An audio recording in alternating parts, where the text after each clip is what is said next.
A driver crashes into the side of a hurricane home. A local woodworker makes mystical creations out of coffee tables. And a peek at Kevin Costner's new Western film that was shot in southern Utah. You're watching St. George News at 5. Good afternoon, I'm Amy Bennett. On Sunday morning, a 16-year-old driver lost control of his car and crashed into the side of a home in Hurricane. The driver was reportedly seen circling a roundabout at excessive speeds that resulted in the loss of control, which led the driver to overcorrect and crash into the side of the house. At first, a witness reported that the driver had fled the scene, but police later found the 16-year-old with the resident of the impacted home. Despite the impact, there were no injuries to the driver or anyone else in the home. Police said that the minor was cited for driving at speeds deemed unsuitable for the prevailing road conditions, as well as other non-moving violations, and then was released under the supervision of a guardian. Red Cliffs Desert Reserve is training new volunteers to become trail stewards. Alicia Lundgren tells us more about the vital role these apprentices will play in preserving southern Utah's national treasures. On February 10th, 7 new volunteers joined Red Cliffs Desert Reserve Trail Steward Larry Kazir at the Chuckwalla Trail to learn the ropes.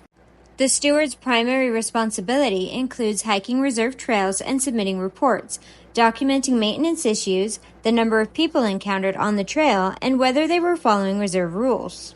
This helps reserve staff to identify and prioritize issues as they arrive, said Reserve Outreach Coordinator Amantir. We'll be able to get boots on the ground to come out and fix the problems while they're fresh.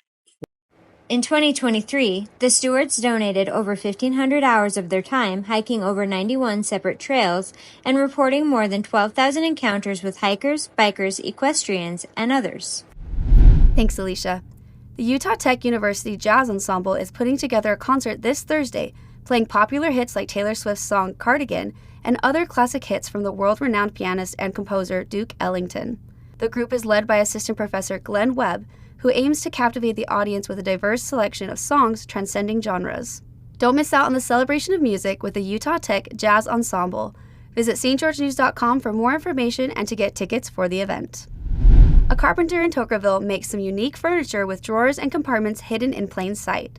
Jesse Bang has more on the craftsman and his otherworldly works of art. David Lundell is the owner of Lucky Rooster Co., where he makes handcrafted and interactive puzzle furniture. Our contact points. Open that up. And then that's also a drawer. Just for like pennies and stuff, I don't know. And then right here you got a drawer.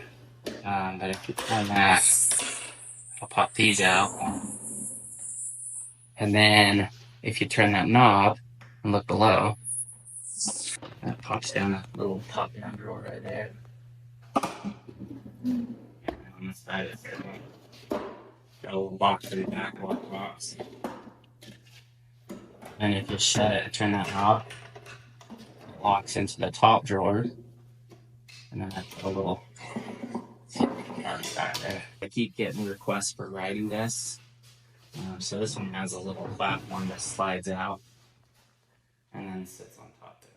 He also carves his own designs, making each piece one of a kind. Lundell had no formal training and began making coffee tables just to see if he could turn them into art. Not only is his furniture unique, he's turned the interior of his wood shop into a castle, which all started with a bathroom remodel. Thanks, Jesse. Mark your calendars for June 28th for the highly anticipated release of Kevin Costner's latest Western masterpiece, which was filmed in southern Utah, and uses the breathtaking backdrop the area is known for. Here's a short clip from the trailer of Costner's latest creation, Horizon, an American Saga.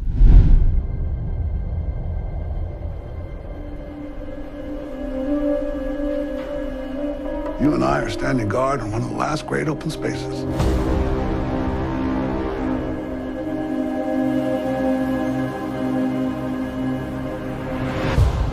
These people think that if they're tough enough, smart enough, and mean enough, all this will be there someday.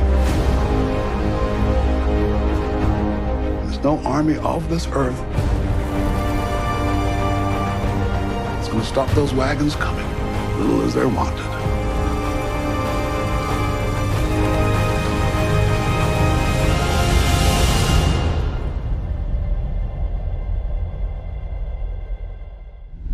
And now I'm going to send it over to Candace Seacrest with some high school state basketball matchups.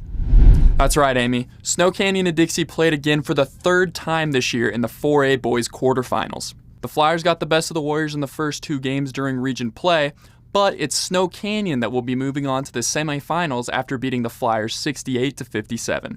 The Warriors are the last Region 9 team standing in the boys' playoff bracket and will move on to play the winner of Logan versus Cottonwood. And in the girls' 4A state tournament, there's still a lot of Region 9 representation. Cedar plays Green Canyon in a game that was scheduled to start tonight at 4:10, but it seems like it's going to be running a bit behind. The Reds are hot off a 25-point victory over Provo and have won 7 of their last 8 games. Also tonight at 5:50, Snow Canyon plays Skyview. Look out for Warriors junior Olivia Hamlin, who is coming off a monster quarterfinal game against Mountain View, where she finished with 40 points.